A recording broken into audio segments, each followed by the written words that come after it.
You are now tuned in to Go Time Dolphins with Charlie Touche and Kadeem Simmons, the Miami Dolphins podcast that's for the fans and by the fans. Gotta make them lose their mind when it's your time.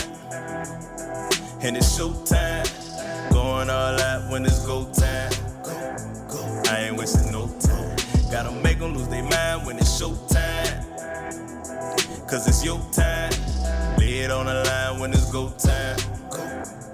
Don't waste no time. The division amongst the fan base is at an all-time high. Who should be our quarterback? Who the team's next head coach should be? And other unanswered questions still remain. Joining us on the show today will be the Fins tailgate Chris Adams. Discussing hot button topics, it appears that one fan's trash can be another fan's treasure. Fins up, Fin fans. Now back to Charlie and Kadeem. You said cold front? We're going to call you cold front, Chris. Yeah, cold front came in, beat me up, bro. My I broke my leg in a car wreck some years ago, and I broke my femur right at my hip, a la Tua Tagovailoa.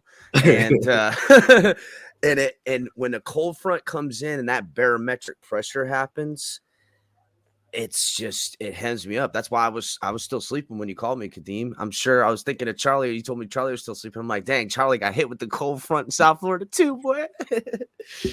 Listen, both of you. So in the past, me and Charlie have got at times incorrectly or incorrect. I think it's one time, miss another time.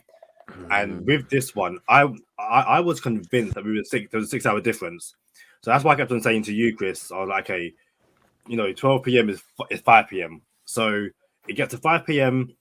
and I'm just in the studio by myself. So I'm like, okay, let me call Charlie.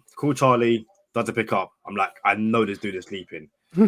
Or what's Chris' excuse? So I call Chris. Oh, hey, how's it going? Like, yeah, I'm like, are we still recording?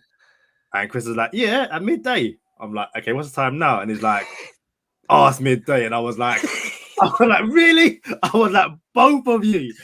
So, and again, so the last time this happened between me and Charlie was when meant to be shared by Steve, and the dude fell asleep, and I didn't call him. I'm like, no, this time let me call.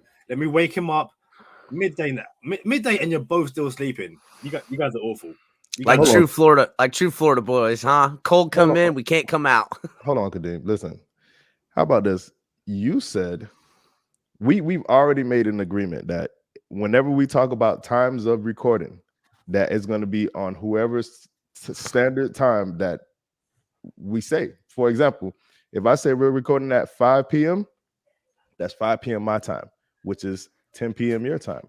If you say we're recording at 11 p.m., that's 6 p.m. my time. You still flip it up. You know what I'm saying? So you still hit me with the now I want to be fair. I was knocked out. I was passed out. But Kadeem still hit me just yesterday. We've been recording for 2 seasons now. And just yesterday, Kadeem hit me with, oh yeah, we're recording at 11 a.m. I'm like, 11 a.m. I know you're not talking about us waking up at 6 a.m. in the morning. You know what I'm saying? So I know you still out here tripping with the time too. But let me get this thing started so everybody can catch up real quick. It's Go Time Dolphins, the Miami Dolphins podcast that goes not only across the pond, but across the world. I'm Charlie Touche. I got my co-host Kadeem Simmons with me.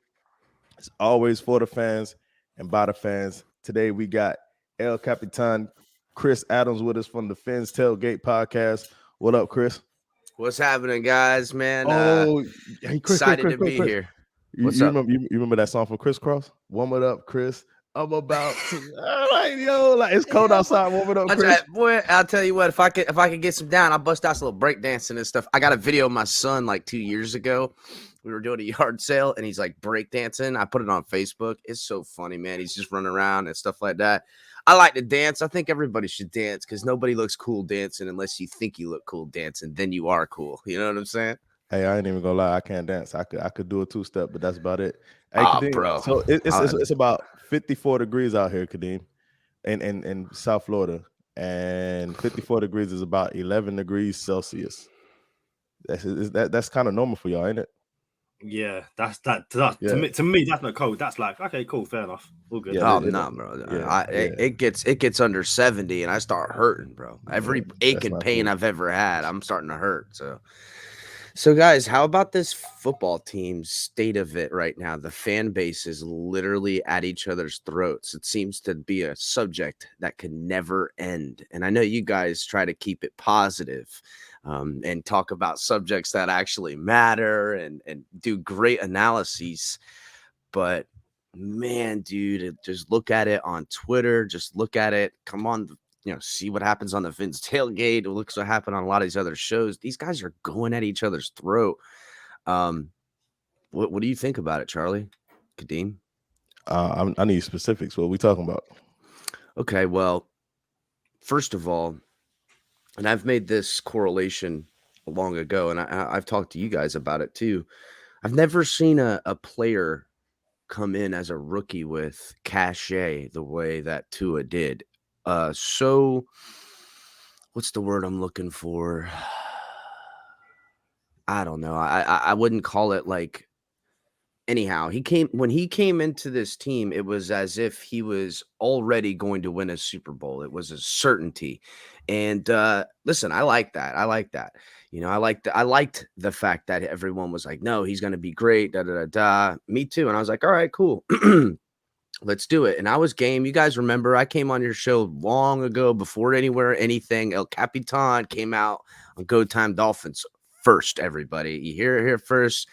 It was Chris Adams back then, not El Capitan. That's right. I've metamorphosized. But I was always game on Tua. I believed in the program. I believed in what they were doing and how they did it. But now after seeing Tua just come up short, and you guys remember what I said too. I want to see that dog. I want to see that look in his eye. I want to see him become the man. And when I hear that, oh, Flores sabotaged him, Flores, did these things and everything, I'm like, okay. Flores can sabotage him in every way imaginable. It's still Tua on the field with the football. So if that's the case, unless he got the players to sabotage him on the field too, which if that's the case, then that's terrible. So But help me out. Help me out. You said came up short. What do you mean by came up short? Tua came up short. You said Tua came up short in a lot of ways. As far as we needed to know one thing at the end of last season, and that was whether or not Tua was the guy.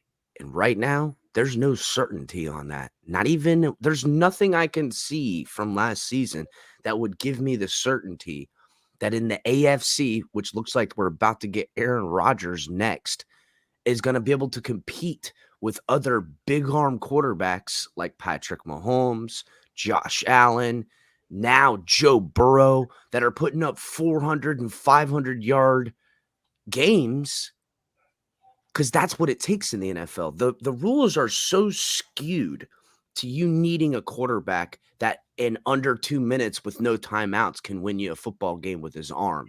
And when Tua is such a system quarterback that you got to run the ball, you got to do this, you need to have that free rusher coming so he can dart one over the middle to the man-to-man coverage and he beats somebody. That stuff's fine, and I get that. And that stuff works in college. It doesn't work in the NFL because although you do hit that open man across the middle and it's Jalen Waddle and he might be one of the fastest guys on the field, the difference is that they've got a guy on the other side of the field just as fast as Jalen Waddle that can catch him.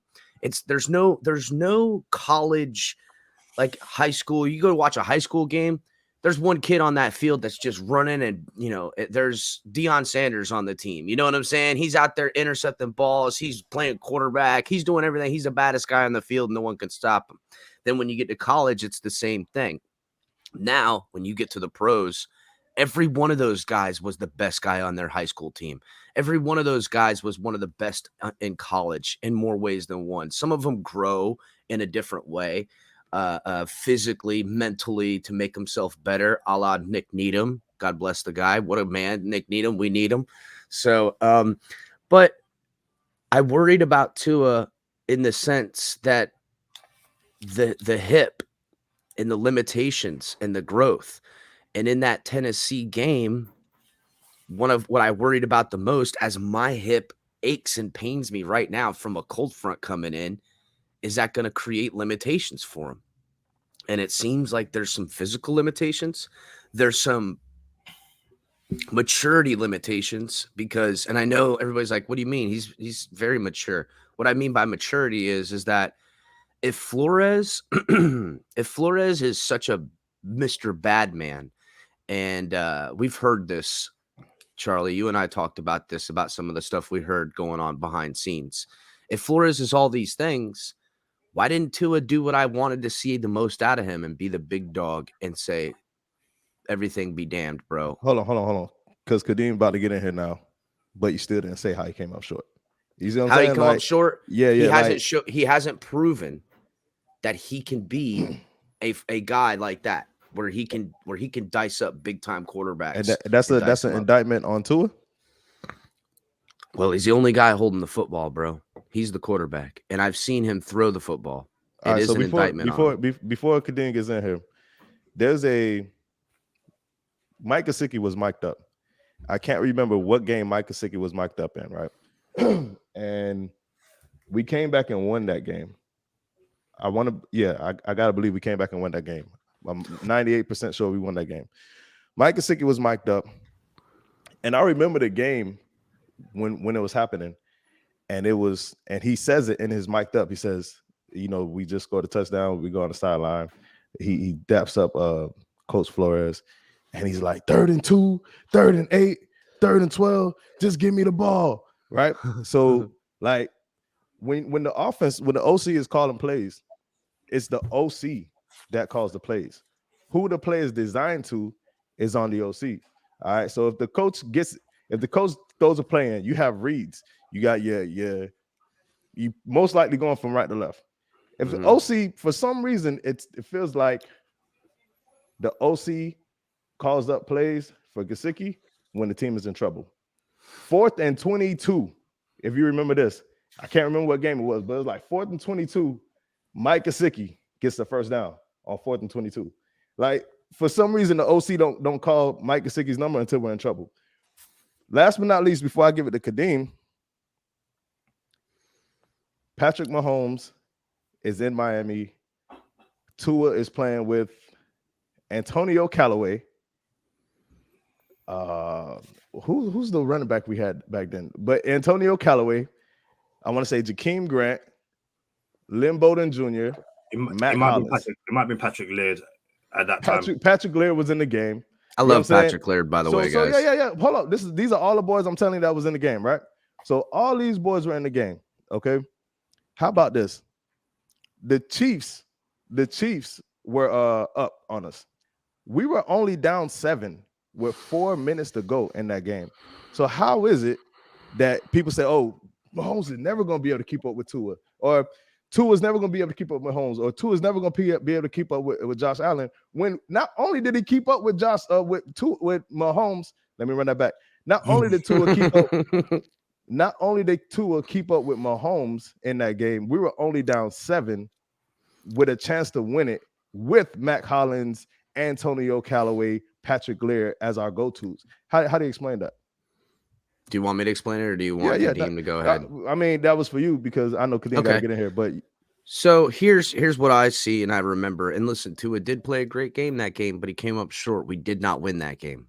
So that's number one. Number two, the defense got turnovers, flipped the field twice in that game. There was 3 and out, 3 and out, 3 and out. On both scoring drives that we got later in the game, both of them were off of defensive stops and turnovers and things of that nature to flip the field for a shorter field for Tua, and they dialed up some plays and got in. I'm not saying here's my issue, Charlie, is I don't want to ever peg Tua Tagovailoa as a guy who can't ever do it. What I'm saying is he hasn't done it yet. And I'm not saying that I don't believe he can't grow. The problem is that this team in more ways than one has coddled him by protecting him, whether it's because of his ankle or it's because of schematics. They run this RPO, and that's fine. RPO works. Go ask the Eagles. It works. Okay. The problem is in that Super Bowl that the Eagles had, Foles had to throw for over almost 500 yards. Can Tua throw for 500 yards in a game? Can he? I haven't seen it because whenever the game calls for it or something like that, they've always schemed in a way. We've always had a defense to counterbalance Tua. If we had no defense and gave them every weapon in the world, I think we would see something like I see with Tannehill in Tennessee, where when it matters most, it can't happen. And don't get me wrong, you can't measure the two because Tannehill has no pocket presence, and I get it, bro. There are two different types of quarterbacks in every way. Hold on, we're gonna let Kadeem jump in. Get it, bro. I was actually looking up something very quickly. It's what I find interesting, and kind of go back to what you were saying at the beginning. Mm-hmm. What I find with Dolphins fans who rightfully say Tua hasn't shown it and all that kind of stuff, it's to go back to when the way in which we drafted Tua. It wasn't as if we had a bad season and like, you know what, our quarterback isn't that good. Let's go and get the next the next quarterback coming out of college. It was the team essentially tanked to get someone.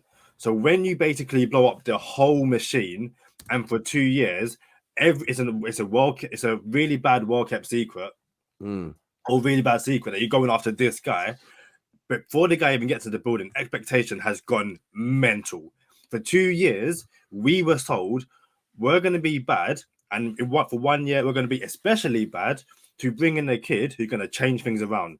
So yeah, but Kadeem, I don't mean to cut you off, Kadeem, but I think all of us Dolphin fans tempered that expectation because he came in injured. You know what I'm saying? Like, you can't get a kid off of an injury like that and expect him to immediately come in and light up. You know what I'm saying? But then to counter that's exactly what happened, because he came in even with the injury and was like, okay, expectations were tempered.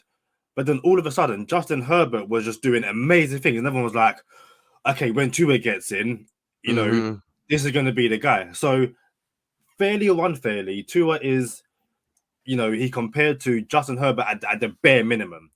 And then the following season, Tua has a winning record, or end of his rookie year, Tua has a winning record. And again, I jumped in the show, me and Charlie, and fans weren't happy because Tua wasn't putting up Justin Herbert numbers. And my response to that was, well, it's difficult to put up Justin Herbert numbers when your team is constantly winning, when the defense is basically giving you short fields.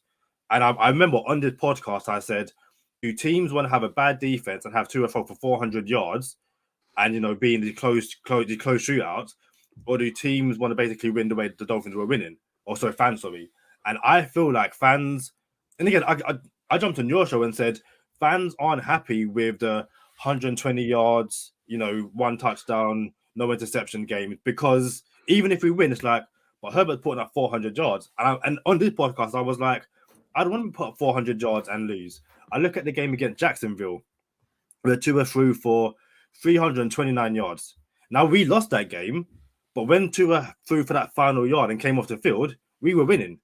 So if the defense done their one single job and stopped the Falcons from stopped the Jags from driving down the field and score a field goal, we're looking at that going, okay, we win 2 3 for 329 yards, and we had, that shootout game. The Falcons game, in which, again, we lost by a field goal. Let me get the stats very quickly. That was a game in which Tua threw for 291 yards, but 4 touchdowns, 2 interceptions. And again, when Tua left the field, having thrown for, what did I say? For 291 yards, but 4 touchdowns, we were like, well, it's not good enough. It's like, but the kid, it's like, the way, I think when you see, your Joe Burrow, your Patrick Mahomes, all that kind of stuff, and the way they do it, it's a lot more exciting, and that's what fans want. But ultimately, Tua never had the arm to be doing that. It's like we were sold a quarterback who's really, really accurate, and when guys are wide open, it's your. He's not going to make the mistake. Yeah. Yeah, and I think, and I don't believe in this narrative or in this theory, but I'll end on this. Dolphins fans who are keen fans of Tua have clipped certain parts of the Bengals and Titans game, and it's Joe Burrow throwing for like 4 yards to a receiver, and the receiver picking up 60. You know, Joe Burrow throwing a quick slant to Jamar Chase, and Chase has got 80 yards. So so that one pass is an 80-yard pass. It's like, but hold on, Jamar Chase done all the hard work, and I think there's been times where Tua has sold passes to Jalen Waddle to other guys who, had it been a bit more accurate, it's yards after the catch. What we haven't seen from our players, our Waddles, all that kind of stuff, is them making yards after the catch. So when Tua throws a 7-yard pass, it's a 7-yard pass. When Burrow throws a 7-yard pass, his guys are getting the extra yards. And I just think Dolphins fans, my personal belief is Dolphins fans don't want a defense first, team that's going to win 17-10. They want an offense first team that's going to win 42-35. My heart can't take that.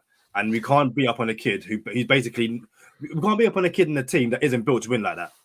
Well, Kadeem, I personally love the defense, and I don't mind a 17-10 win, especially if it's defensive. I don't even care if only 3 points came from the offense and the Hold on, Chris. Hold on, Chris. But that's the thing, though. You can't have 17-10 and 400 yards passing. Listen, I'm not saying he needs that. I'm saying to win in the NFL, you're gonna have to be able to do 400-yard pass in a game if you can't to win, especially in playoff football. Here's the deal. You need the availability of this. You need it's weapons in your arsenal. You're gonna get in a shootout, especially in the AFC. It's gonna happen. You're gonna go against Patrick Mahomes or Josh Allen, and they're gonna be able to go, okay, you know what? And it's just before the end of the third quarter, we've driven all the way down the field, 10-play drive, perfect every way, never even got into third down and scored, and we ate up a bunch of clock, and now we're ahead 21-20. And then Patrick Mahomes gets the ball, and in 2 minutes of game time, he scores a touchdown. And then everyone's like, oh, the defense should have held him, blah, blah, blah, blah. It's too much to build around one guy to have a perfect system. Perfect systems of a team game, it's too many things that could go wrong. Because I don't even know what a perfect system is, bro. What exactly. That's my point. Is that what is that? A perfect system. What's a perfect system? Yeah. Well, first of all, there's no such thing. So what are you alluding to when you say perfect system? When I say a perfect system for Tua, they want a great offensive line, a great running back, and all of these things. Nobody wants a great anything. We just don't want a 32nd ranked offensive line. You know what I'm saying? Is that an indictment on the 32nd offensive line of Tua because of all the sacks he took? How are they? First of all, Charlie, rankings, statistics, and all that. Yeah. It's very skewed, bro. As you know. So hold up. So what you're trying to tell me? Because I heard where you was going with that. What you're saying is the offensive line ranked 32nd because the players are not good enough, or is the offensive line ranked 32nd because Tua takes too many sacks? Is that what you're saying? Sorry, bro. That thing was hot. It was hotter than I anticipated. Yeah. I think it's a bit of both, bro. I think it's a bit of both. I mean, Tua took some bad sacks, as some quarterbacks do, but you got to remember a lot of that statistic falls on the slowest molasses quarterback in there for 6 games or so, and Jacoby Brissett taking those sacks. You know what I'm saying? That number, and listen, my eyes don't deceive me. The offensive line came up short a lot. It really did. And I get it. We do need more and a better offensive line to go anywhere. But just in plenty of these games, this offensive line held up okay. They gave him time. It happens. My biggest problem with Tua is that it has to be just his injury, man. That's my biggest problem. It's the injury proneness. When last night on my show, a guy, Alexander, he comes by all the time. What's up, Alex? And he's a big time Tua guy. And, everyone loves to throw statistics or numbers or rankings. I like them. They're analytics tools. I use everything. I bet on sports just for the analytics. But my eyes don't lie, bro. And what I see is a limited Hold on a second, boys. You good? I see a limited quarterback that is having physical problems in a game that's a physicality game, and I get it. Here's Go what ahead. I'm saying though. You got to point out what we're talking about, because right now we still didn't get over the he came up short thing, right? So are you aware, Chris, that I want to say according to PFF, our best offensive lineman, Robert Hunt, would be the worst offensive lineman on Cincinnati's O-line. Are you aware of that? Do you hear yourself though, Charlie? You're telling me that because PFF's got this ranking system. I know, but I'm just saying. Yeah, sure. How do you get to the Pro Bowl, though? Robert Hunt is a bad offensive lineman. You know what I'm saying? He's a good offensive lineman, is what I'm saying. So I'm saying Robert Hunt, our best offensive lineman, would be the worst offensive lineman on Cincinnati. So hear me out. Hear me out. So if our best offensive lineman is the worst offensive, how do you get paid? You get paid off of statistics. How do you get the highest contract? Because statistics. You see what I'm saying? So hear me out. If our best offensive lineman is the Bengals' worst offensive lineman, which just gave up 9 sacks, and Joe Burrow had to dodge all kind of bullets, right? Help me out with this. There's also a stat where it determines that the Dolphins have 3 of the worst O linemen in the league, bro. Only one of them start though, which is Jesse Davis. Well, we all know Jesse Davis. I have no defense of that. But hold up, the other 2 don't start. And if we're gonna say Jesse Davis is bad and Robert Hunt is good, how can we determine Jesse Davis is bad without statistics? You know what I'm saying? So I'm not the statistics is the end all be all, but we got the eye test. So what you were saying about, you're gonna have shootouts. You're gonna have shootouts. I appreciate you saying we're gonna have shootouts, but the Pro Tours are saying, well, at least give somebody weapons to go to a shootout with. You can't have a shootout without weapons. I.e., so I looked up the Chiefs game. I.e., Patrick Laird and DeAndre Washington were the running backs. You know what I'm saying? DeAndre Washington, I'm not even sure is in the league anymore, and we already know what Patrick Laird contributes to the Miami Dolphins, and we still only lost. We were still only down by 7 in the fourth quarter with 4 minutes to go against the Chiefs. We're not saying we need Alvin Kamara, but I'm just saying Patrick Laird is not going to do it. You see what I'm saying? So yeah, if you're going to have a shootout, it's not an indictment on the quarterback. See, I disagree with you, bro. I disagree with you. Go ahead. Because Tom Brady has made nobodies look great all the time because he's a system quarterback. So hold on, answer this. That's kind of so Brady could make Patrick Laird look better, is what you're saying? Brady could make Patrick Laird look like a superstar. Kidding me? That's where we disagree. That's where we disagree. He can. So we got there. Not today. Not today. Hold on. What you mean not today? Not today. Help me understand that. Brady's physically not the same Brady anymore. That's why he left. That's why he left. We found where we disagree. The disagreement isn't if Tua is good or not. The disagreement is, can he make other people around him better? And if you can Tua make other people around him better? Yeah. Name one person he's made look better. Mac Hollins. Mac Hollins? No, Mac Hollins is going up there, high pointing balls, burning fools. That's Mac Hollins taking a step forward, not Tua making him look good.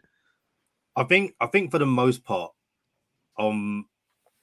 this offense had looked bad for most of the season, but it's looked better with Tua in it. I think when Brissett was in it for those games, I think most Dolphins fans were like, okay, do you know what? I might not like Tua, but Tua makes this offensive line at the bare minimum look better. It'll be interesting if Brissett threw the pass to Will Fuller, whether Will Fuller still plays more than four games and stuff like that, or however, 4 catches, all that kind of stuff. I think, and don't get me wrong, when you want to win the Super Bowl, you want the best of the best quarterback. And again, fairly or unfairly, when we talk about Tua, we're comparing him to 2 genuine aliens in Mahomes and Josh Allen. Like, wow. Like, we didn't expect, I'm not going to expect, but I've gone past the point of comparing Tua to Allen and Mahomes, because Mahomes is probably going to retire as the best quarterback of all time, and Allen at the moment is playing football to a level that no one's really seen before. You mentioned Tom Brady. Again, Tom Brady is going to go down as one of the best quarterbacks of all time after his long storied career, and I think most people can agree that Patriot system looks a lot better. We can only measure them to their contemporaries, though, guys. That's my point. Look at who's in the playoffs. Look who's in the playoffs that's going to play tomorrow. What quarterbacks do they got? Jimmy Garoppolo. How about that? That's right. And do you guys believe that the Niners are going to take it all the way? And if they do, will it be Jimmy? Will it? And they lost. And it's because that's my point. Look at Jimmy Garoppolo. My point is everybody knows Jimmy Garoppolo is sus, bro. Like no one believes Jimmy Garoppolo is. And what do they got that we don't have? What do they got? We ain't got. We ain't got Debo Samuel. We ain't Mike got George Kittle. No. We don't got. We don't got Trent Williams. We don't have Brandon Ayuk, bro. Again, our best receiver. No, we don't have outside of Jalen Shanahan. Waddle. That's who we don't have, bro. Listen, but you Shanahan. listen to the point. They have a running game. We don't have a running game. Hold on, sorry, but I again, don't know. I like Duke Johnson, bro. I think he can do it good. He got like 300 yards in the few short weeks he was here. So, but again, I think so. What I find is a common, and again, Chris, you said it perfectly. You can only compare him to his contemporary, the guy he's around. Now, the point I was making earlier is that like in three of the names that's been compared so far are literally two of the greatest of all time in Brady and Mahomes, and Allen, who, like I said, who is an alien. Well, when I compare him to Justin Herbert or Joe Burrow, literally guys that he comes in the draft with, they're like, that's not fair because the teams are so much better. How can we say that the Bengals are a better team, guys? Think about the Bengals, the worst organization ever. And Joe Burrow is the biggest change they got. And then they got him one of his weapons. And Tyler Boyd's been there, but Tyler Boyd looks great now. So does T. Higgins. He looks great now. And that's because Burrow's there slinging the rock. You just answered your question. You said, what do they have? Like, and I told this to Sherrod Steve. If I don't mean to cut you off, Charlie, but if Burrow was here, we'd be talking about Mac Hollins being the new Tyler Boyd. We'd be talking about it's just the way it is, bro. A quarterback has to elevate the guys. That's why when we, as Dolphin fans, when we are looking for a number one wide receiver, we go and buy a Mike Wallace that's been getting the ball thrown by Big Ben, and he's getting 1,000-yard years, and we think that guy's just going to transfer over here, and it doesn't happen because we don't have Big Ben here. I need him to make guys look better, so when they leave here and another team is a sucker enough to buy Mac Hollins for a $75 million contract, which, hey, I don't put all the respect on Mac Hollins' name. He's a great player. My point is that your quarterback he's in charge of so much. He's the most important piece on the entire team. Everyone agrees that the game is skewed to protect them. You can't just freaking tee off on quarterbacks no more. You can't even hit him below the thigh. You hit him below the thigh and it's a flag. Also, you can't make any physical contact with the wide receiver down the field without getting a flag. So these are 2 points you got to expose in a tactic as a team. And when your quarterback is chucking that ball downfield, you need those things. And I get it. He can throw the ball 50 yards. I've seen him do it when he takes the step and he has a clean pocket and he can make it happen. The most accurate quarterback in football with a clean pocket. Go ahead, Kadeem. We're about to get into the bonus time. No, it's cool. I promise you, we can keep going. The thing and the point I was gonna finish as well is that, and again, this is something which I've said is a 100% fault on Tua, in which other quarterbacks, your Joe Burrow, your Justin Herbert, all the kind of guys, when they do evade pressure, their eyes are downfield and they're at least attempting a 30-yard bomb. And Tua, too many times for my liking, is dodging pressure and looking for the check down. And that's something which I've said that is 100% on him. The point I was going to make, though, is that, and again, so you mentioned the quarterbacks and all that kind of stuff and the wide receivers. When we talk about even the offensive coordinators that are drawing up plays, something Sherrod Steve always says, and I'm sure he'll say on the next episode when he jumps on, is that, in terms of Tua and against his other quarterbacks, is that you're bringing a knife to a gunfight, 100%. But I feel like if it's not just Tua in terms of his contemporaries, it's his wide receivers, it's his run game, but it's also his offensive coordinator who sometimes they're just going, are these really the plays that we're drawing up? So like Charlie said earlier, Mike Gesicki and Jalen Waddle will just go completely missing for an entire game, and to me that's not always on Tua, because sometimes it's like 3rd and 7, and Mike Gesicki's on the sideline. It's like, do you not think this should be the guy that's in the thing? I also think it's a matter of, I've said this point so often, but I'll say it again here. We drafted a pocket passer who excels in the RPO game. And as everyone knows, as I've said, we have no pocket, and the RPO, the run pass option, there's no run. So it's pass. Now, granted, the RPO is basically meant to get passes open. And I don't know. Right now, in terms of quarterbacks, is Tua out of, Mahomes, Burrow, Herbert, all them kind of guys, is Tua the worst one? Right now, he is. I'm not even going to try and say that he, like, if you're going to rank him and start a franchise tomorrow, Tua is probably the last guy you're going to pick based off play we've seen right now. You said who's playing in the playoffs this weekend? Mahomes. It's Mahomes against Joe Burrow. Bills got knocked out last week. I will not bet the my Rams versus the Niners. I mean, Stafford's always had a good Matthew Stafford's always had a good arm. Everybody knows that. Never had a good team though. It's a team sport, bro. That's what we say. You need a team. I agree. You need a team, bro. Sorry. I agree. I agree, guys, bro. I do. But like, I mean, guys, go ahead, Kadeem. Yeah, very quickly. It's like, and again, how the Chargers aren't in the playoffs to Justin Herbert is something I just find hilariously funny. It's like we can compare Herbert and Tua all day. Both of them, the last 2 years, their season have ended on the exact same weekend. Tua hasn't lost to the Chargers. The Chargers have put up some absolute stinkers against the Patriots, in which Tua has won. I don't like to use Herbert because personally, I think I don't like to use Herbert in a measuring against him. I know I do just because contemporaries. I know that, but to me, guys, and I love Herbert. I think he's a good arm and stuff. I worry about Herbert up here, and I'm not saying he's stupid or anything. I just worry about his ability when the chips are stacked against him and stuff like that, and he needs to rise up. And I know he did in that last game before they made their playoff push.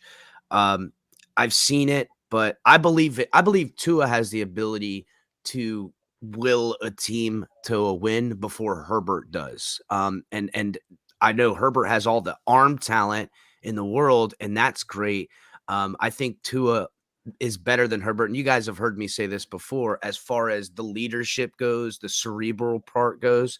It's just, I worry because a system is that it's a system. And if there's a one cog missing, the system don't work. It's too many moving parts. When Aaron Rodgers has no offensive line, dude, do you guys remember? And Kadeem, you weren't around when there was, that kind of stuff. But Charlie, do you remember that it didn't matter the weapons Dan Marino had, bro? It didn't matter. You talking about the best passer to ever throw a football in the NFL, I got that. I got that. But you knew that nobodies were going to be elevated. You knew that he was going to do something. How about this? The reason we're going into bonus time, because we got to be clear. The reason we're going into bonus time is because one of us got to get out of here. Not right now, but we got to get out of here. We're going over to bonus time. And this could be one of those hour-and-a-half episodes that I wish it was, right? But we're about to get in. We're all right. It can be. Yeah, let's get it up. So look. Okay, bonus time, nothing, dog. Hold on. So come over to bonus time, and we're going to continue this hour-and-a-half episode. But look, before we go into bonus time, I got something for Chris. It's a stat. Jimmy Garoppolo is 9-2 in the regular season when he doesn't throw a touchdown. I don't know how you get that, but we'll keep going. 3-0 in the playoffs when he doesn't throw a touchdown. I don't know how you do that. And in this year's playoffs, he only has 2 completions outside of the numbers. I don't know how you do that. But yet, here we go. And for the record, that's all we're going to say. Look, we're going into bonus time. El Capitan from the Phil's Tailgate. We appreciate you coming through. Hey, Chris, tell everybody where to find you. Yeah, guys, the Fins Tailgate. You take tailgate, you make it into 2 words. So the Fins Tailgate. You guys can find me on Twitter. You can find me on Facebook. You can find me on YouTube. That's where you need to come. If you're looking for me on all the other places, Twitch, anywhere, come to YouTube. Help build the algorithm. We're cranking out episodes. I got a game show. I got another co-host guy that does his own show. We're gonna be getting in baseball. I got bookies. I got a whole betting show. We're doing betting. We're doing all kinds of good stuff. The team I've assembled. is only just begun. I got a couple of hidden gems that I'm going to be releasing over summertime too. A couple of other angles, man. I've got quite the team, man. The Lord blessed me with a lot of friends, and this gift of gab and being a man of my word has helped me out a lot, because that's all I can be is a man of my word, brother. So, and that's how I made friends. And honestly, and I'll tell you guys all the time, there is no Finn's Tailgate without Go Time Dolphins, guys. Appreciate Charlie and Kadeem helped me find my voice, gave me confidence to put myself in front of here and put myself out there. And I will always, like I tell you guys all the time, I'm eternally grateful for what you guys helped me find. Hey, no doubt, man. You did that on your own, bro. That's all on you. Look, come on over to bonus time. Apparently, it's about to be the longest bonus time we ever had. We're gonna top it up some more. And stay positive, test negative for Kadeem Simmons and Chris Adams. I'm Charlie Touche. Thank you for tuning in this time. Make sure you catch us next time For the on Go fans Time. and by the fans. Already. Gotta make them lose their mind when it's your time. And it's show time. Going all out when it's go time. I ain't wasting no time.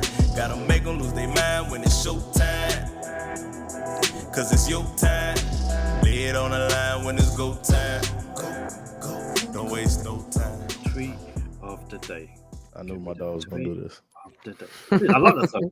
Tweet of the day. Tweet of the Kadeem day. writing records for us now.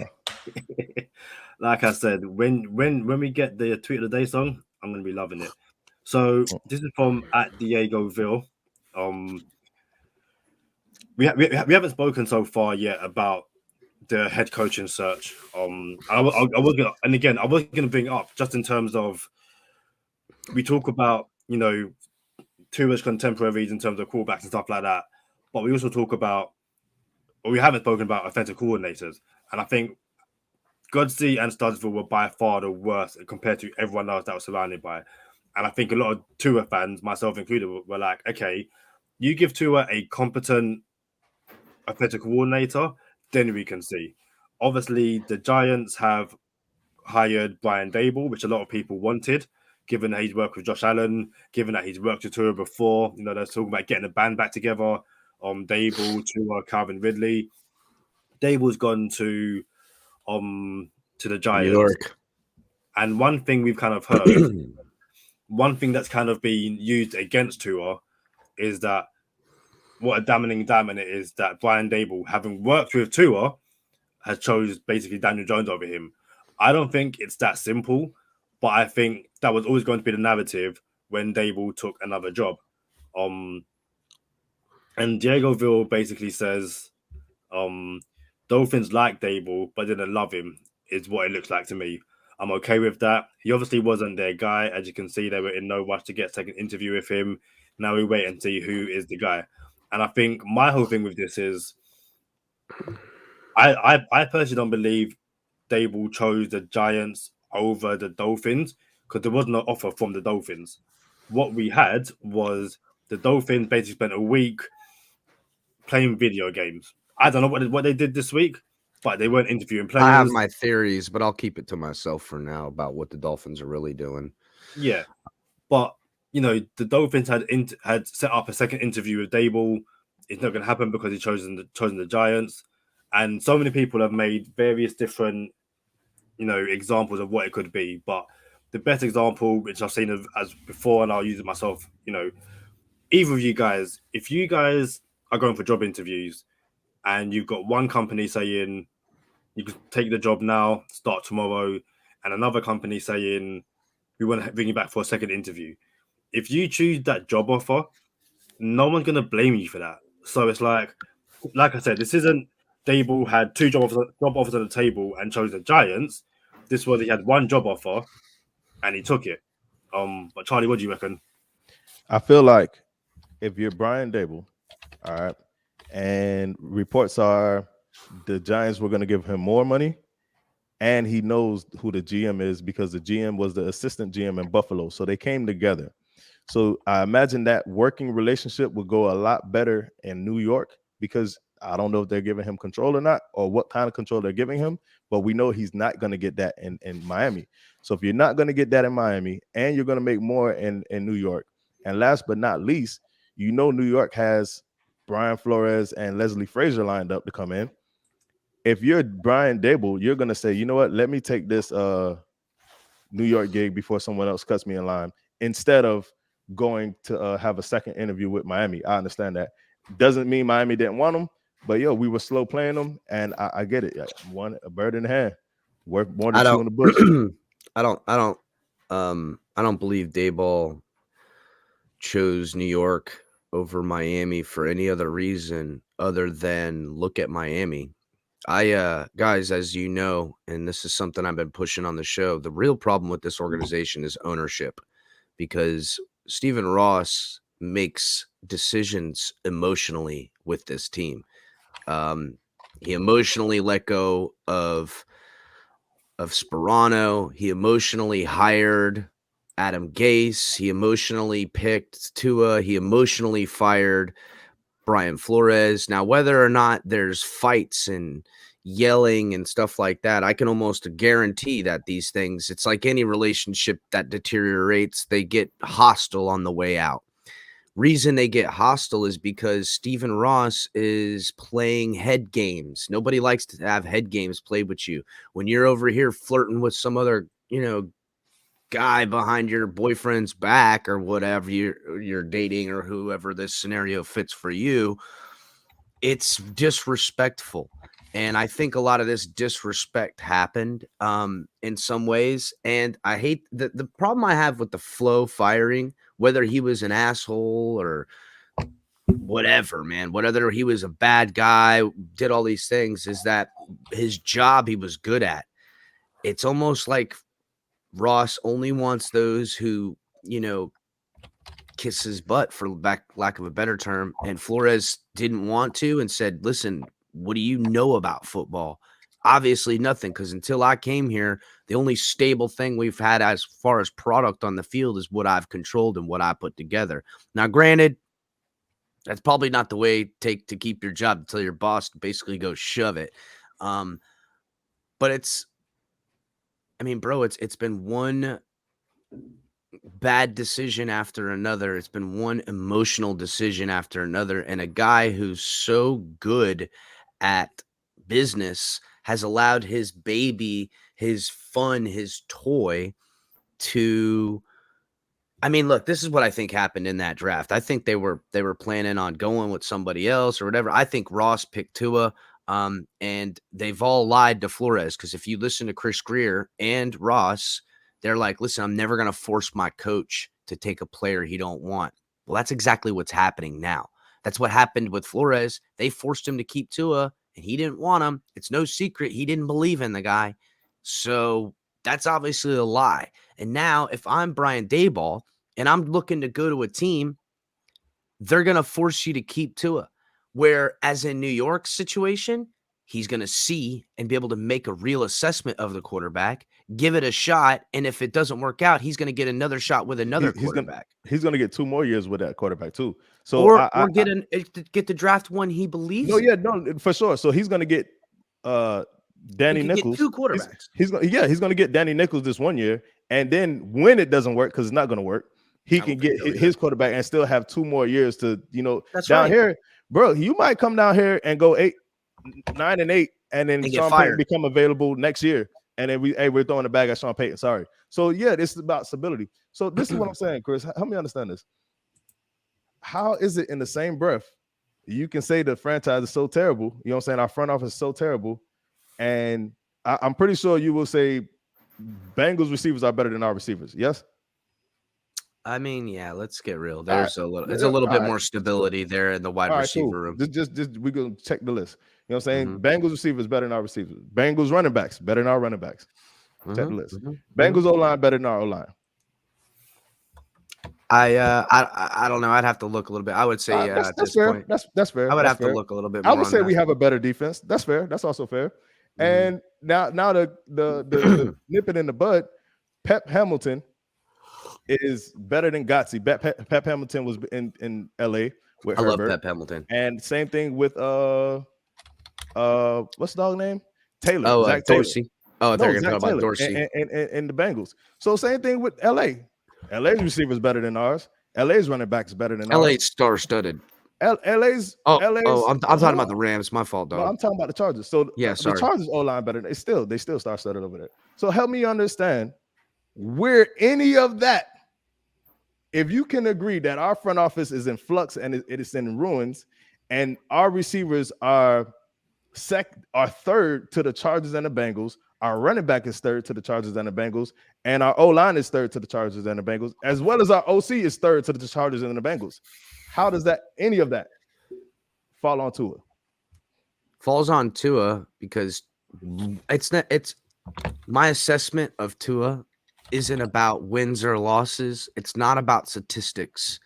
It's about being the man. You can lose. Listen, we watched Patrick Mahomes lose in the Super Bowl, and everyone's like, and he didn't have the O-line. It got ugly. You know what I'm saying? But if you watch that Super Bowl, you realize Patrick Mahomes didn't lose that Super Bowl on a hurt ankle with no O-line, but he did everything he could. You could see the will of man pushing through, just slinging it, literally laid out vertical, throwing the ball, hitting guys in the face. He did everything he could. Yeah. I don't have any performance, even in a loss or a win, where I can go, damn, Tua did everything. And I just needed one of those. I just gave you the Chiefs game where he had. So look, you gotta watch that Chiefs game again, bro. You gotta watch that Chiefs game again, and you gotta see how many times the defense. You gotta see how many times the defense gave him the ball back. How many 3 and outs did he do? But how can we acknowledge? And first of all, you said assess. How can we assess anything with what he has to work with? You know what I'm saying? Like, you have to at least assess this it. is my pushback on hold on, because you just said about the Chiefs game. Let's finish the Chiefs game at least. How can we give it a proper assessment when the man throws for plus 300 yards and 2 touchdowns, only 1 pick, and still? Oh no, I thought he had 2 in that game. No, he had 2 touchdowns, 1 pick, and 300 plus yards. It was what was deemed a shootout. You know what I'm saying? It wasn't the OK Corral shootout. Hell no, it wasn't that. Yeah. Nice throwback to the OK Corral. I love that. Nice throwback. Hey, Kadeem, watch the movie Tombstone too when you're watching all the rest of the movies. I'm your Huckleberry, bro. I love it, dude. You know what I'm saying? Say when. Be a daisy if you do. Be a daisy if you do. Yeah, man. Daisy come on, if man. you do. Let's go, man. Bro, I love that movie, dude. I love that movie. And man. Listen. At the end of the day, it was not the OK Corral, but we went wire to wire, pillar to post with the Chiefs with no one. Patrick Laird and DeAndre Washington. So all that being said, it's still who you have. You only got who you have to work with. All right. So I don't understand where all this is. You know what? How about this, Chris? Hold on, Chris. When Calvin Ridley comes next year, and you have Calvin Ridley, Waddle, and just 2 more O linemen. I didn't say nothing about a running back. I guarantee we make the playoffs with that. Like, I didn't say the best running back. I didn't say the best O-line. I didn't say I didn't say 5 receivers. I just said one more receiver and 2 more O-linemen. Can we get that? Player here. That's no, it. I agree. I agree that there's not a fair assessment from one to the other because we're talking about X's and O's and Jimmys and Joes, bro. And when you replace and maneuver these guys, yes, it's harder to do it. The deal is this, man. I haven't seen enough out of Tua himself that tells me that he's going to be able to win with the guys or without them. And the hard part is this. He's missed so much time due to injury on his way in and then this year, or last season, I should say. And I got to hold him accountable for that. And then now I get it. It's ribs and this, and then there's speculation that Flores didn't let him play and he was ready to go. I call BS on a lot of that because that's political pressure. There was obviously political politics happening. Hold on, Kadeem want to say something. I don't know how you call BS on that. We'll get back. I promise you, I'll give you the floor for that. Go ahead, Kadeem. So very quickly. So to talk about, by the way, the X's and O's, Jimmys and Joes. I love that because I know you're probably not talking about Jimmy Garoppolo and Joe Burrow, but that's what my head went to. So I love that was nice with the punchlines. Hiya, boy, hiya. in terms of the injury prone stuff or him missing games for injury, I think every single Dolphins fan can admit he should not have played his first year. That should have been a rehab year up to scratch. That didn't happen. He played. So who made that decision? Who made that decision to start Was him, it guys? Tua? And again, we will Where never does know. this come It's from? the front office. But Flores Not said it even was the him. front office. Flores That was said it the was him. owner. Okay, that's the front office. Yeah. Flores said it was his decision. I believe it came from the front office, but Definitely, I it believe doesn't so. matter. We failed the quarterback. Go ahead, Kadeem. So that's the first thing. That's something which him missing games the first season, I'm not counting that. This season, I dare anyone, and again, I'm not getting my figures again to show how bad it was, but the rib injury aside, and even Brian Flores came out and said we had to put him on IR because he wanted to play. Now, again, Brian Flores said that, and I don't think it was some. I'm pretty sure the question was why did you put him on IR, and he said because he wanted to play, and obviously there's a whole. He said he was ready to play against the. It's speculation. Yeah. He said he was ready to play against the Ravens. Flores said he wasn't. Flores then brought him in against the Ravens, and you can tell Brissett was going to go back in, but he was like, "No, Tua is not stinking up the place as bad as you, so we're keeping him." And again, that's part of the speculation as to why he got fired. But again, for this, you said you haven't seen any dog in him, but when it comes down to he says, she says, or in this case, he says, and you got Flores saying that he's injured, he can't play, and Tua saying, I'm fine, cracked ribs, broken finger, I don't care, let me play. Is that not showing dog in him? Is that not him saying, I want to be there for my teammates? And because I agree. I agree with what you're saying. There's heart. There's heart. Yeah. There's definitely heart, bro. I never, ever questioned his heart. It's I don't know, man. When Joe Burrow doesn't need to show you with him smoking stogies to let you know that he's Mr. Cool Guy. He's so confident in himself that he'll never believe that winner's always going to want the ball when the game's on the line. And I know Tua has that in him, but does he have it in him to will it to happen? And when you're talking about putting all these pieces and players and things around him, and listen, guys, it has been subpar. I just don't know, man. He's been injured too easily. It's not enough. Easily? Too Hold easily, on. bro. What is too easily, mean? bro? Too easily, man. He's a guest. Tannehill. What do you mean too easily? Help me understand that. Listen, okay, I got it. That's a bad break. He gets hit in the ribs. I understand. It's such a thing. But, dude, this is a physical game. What do you think they're trying to do? Trying to knock your quarterback out, ruin your season, ruin your ordeal. I need to understand what too easily is. What is too easily, Chris? He's too damn frail, bro. He's too frail. He's too frail, apparently. He had a hurt finger when he hit on someone's helmet, right? Yep. He had a broken ribs, which is, a common quarterback injury. And what else he had? That's it. And since he played here, right? It's only been 2 years, bro. Since he played, is that it? I just need just clarification. I don't want to miss nothing. Okay, so if you go back through his career, no, constantly football. We're talking about the NFL career. Career, yes. So all right, so that's it. Then hold on, 2 injuries. That's it. So is Joe Burrow injured too easily because he tore ACL? And he played his games, and he's got his team going to the Super Bowl potentially. Hold on, no. We're talking about, is he injury prone? Is he hurt too easily? No, because I don't remember any injuries he had in college either to give you context. We're just talking about the NFL though, bro. We're just can't do that. You can't. I can't measure off the only tactic. The only measure. Chris, I gotta measure what you've been injured, dog. How can we not? When you say contemporaries, but not Herbert. So what contemporaries we talking about? And then you say we can't. I'm only taking Herbert out of the equation because if you put Tua and Herbert as quarterbacks together, and I get it, they're one pick apart. It's not even close. Herbert's arm destroys Tua's arm. But then again, I think it's not even close in the cerebral part. Tua's got him beat in spades. Fair, but I'm just saying you're kind of skewing the scale if you say contemporaries, but not Herbert, and then say you put Herbert on the Dolphins, we're in the playoffs. Done. Cool. Done. There's no reason to do this. You know what I'm saying? But let's talk about what we're talking about. So if Joe Burrow is injured and Tua is injured, but one is not frail, I don't understand how that happens in the career of the NFL. Like I don't know how you got to that, how you came to that conclusion when the man tore ACL. I look at Tua, and to me, he's a good football player, but so is Devontae Parker, and that's my point, boys. So I you think just compare I think he's I think Tua's Devontae Parker, bro? Devontae Parker-esque.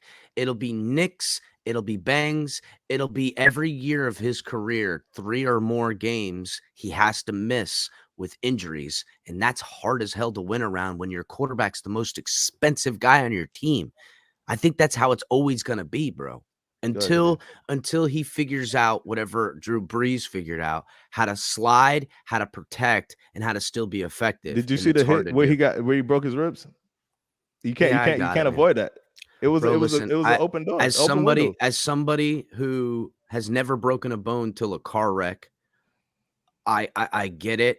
But even after my car wreck, I was walking on a broken femur in 6 months, and I was back working in 7. Although they told me it was going to take me over a year to be able to walk right again because I broke it right in my hip. I broke it right at the ball. I broke 6 ribs and cracked 2 more.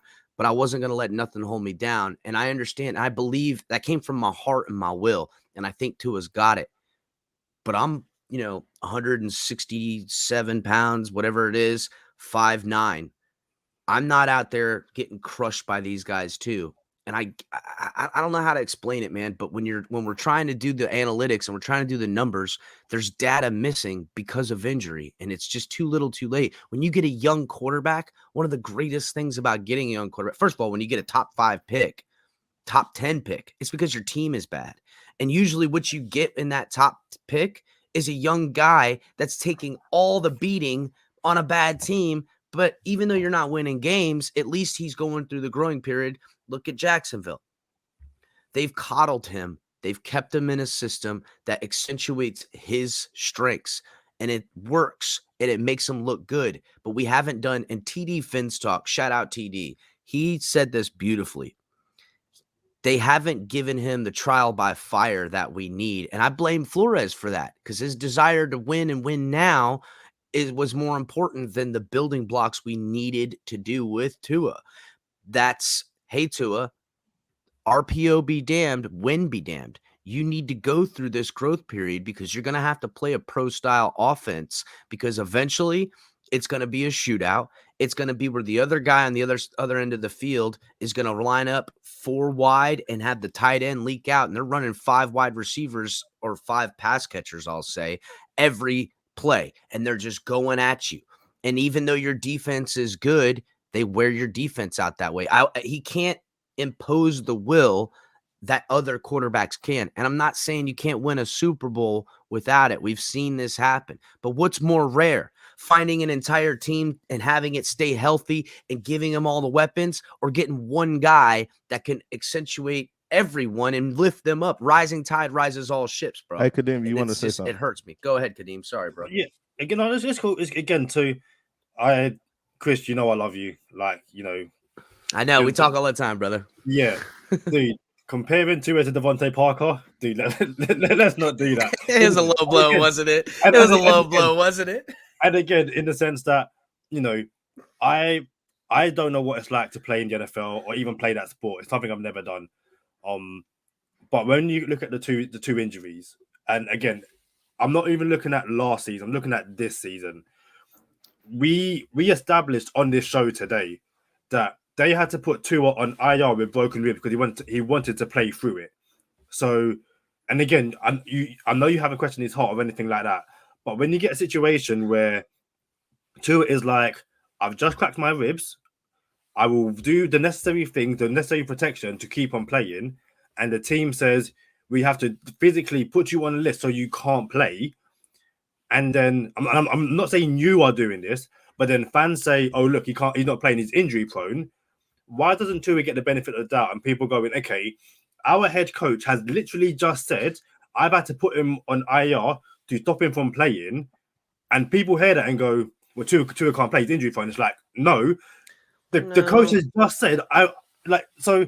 And again, it's even and here's the problem, Kadeem, with that is I mean, listen, it goes to his heart, man. You got to protect guys from themselves sometimes, and even Flores said, if that was my son, I wouldn't want him out there playing kind of thing. And I don't know. A lot of people will take it as malicious, and maybe it was, bro. Maybe it was. Maybe he had a vendetta. Maybe he really didn't want to ever get this kid. The owner took him. I could only speculate, dude. And no one will know for certain because none of us were in the room, and I doubt anyone will tell us the story. Maybe in 20 years after Ross has passed and no one's playing and we get a 30 for 30 and the tell-all book comes out, maybe then we'll know a lot of this stuff.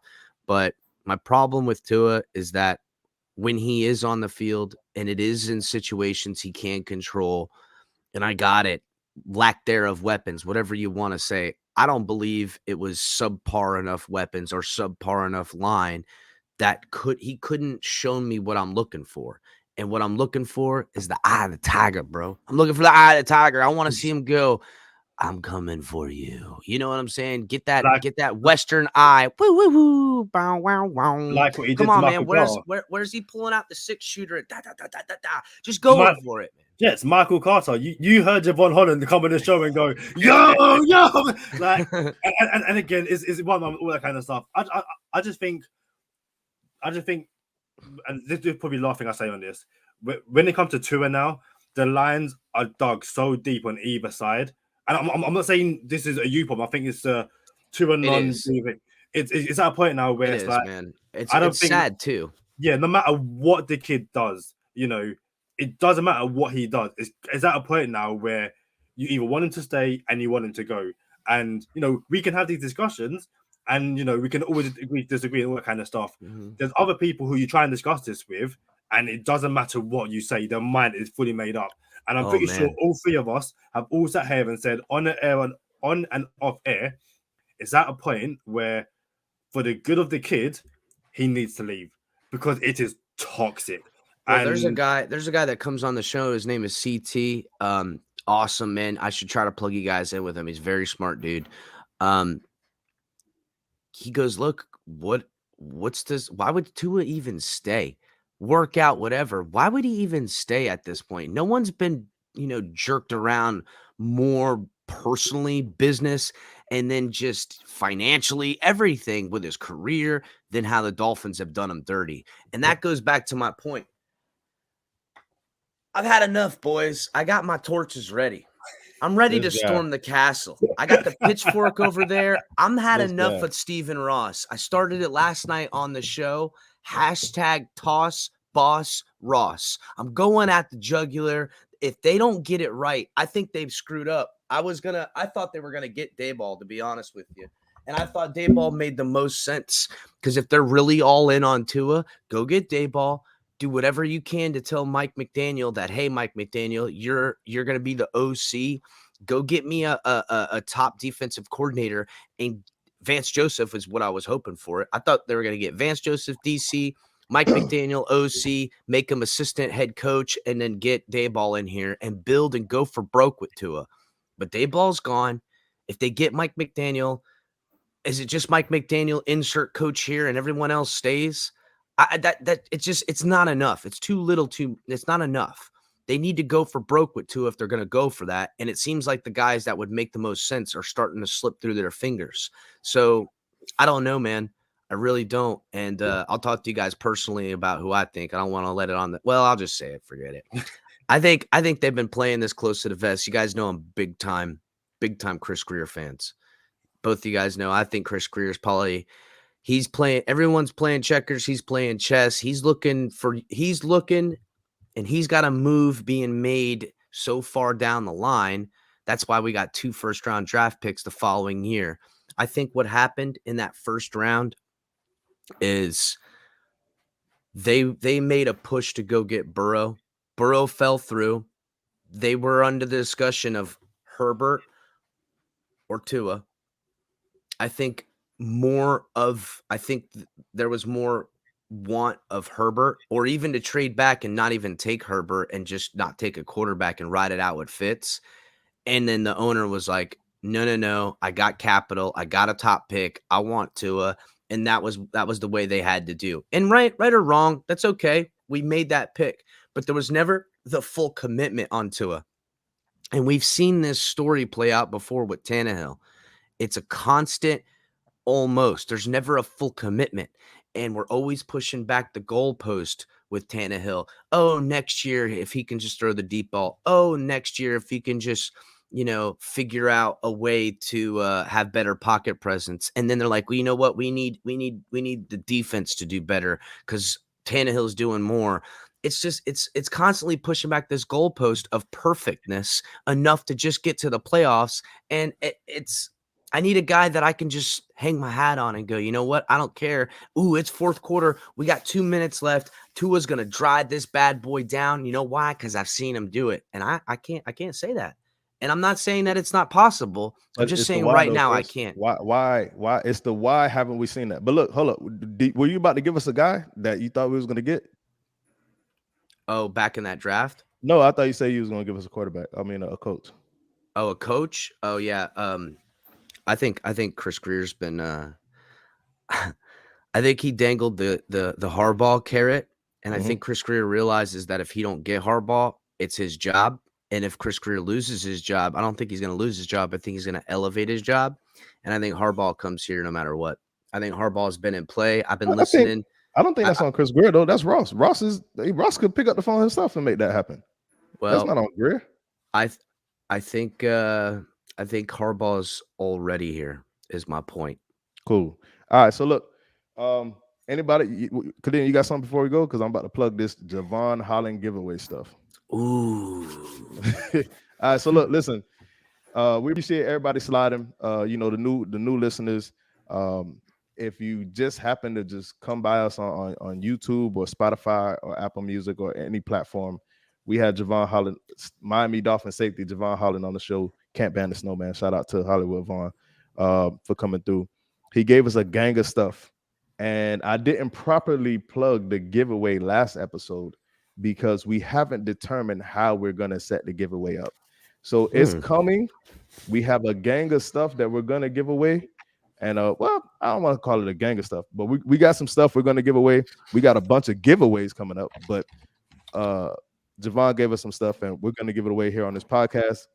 I don't want to drag it out too long. So me and Kadeem got to go to the round table and figure out how we're gonna do the giveaway. But stay tuned, listen, share, like, and subscribe. When you share, like, and subscribe to Go Time Dolphins, make sure you follow the Fins Tailgate as well. Appreciate you one more time, Chris, for coming on. Y'all boys be easy. Take it easy.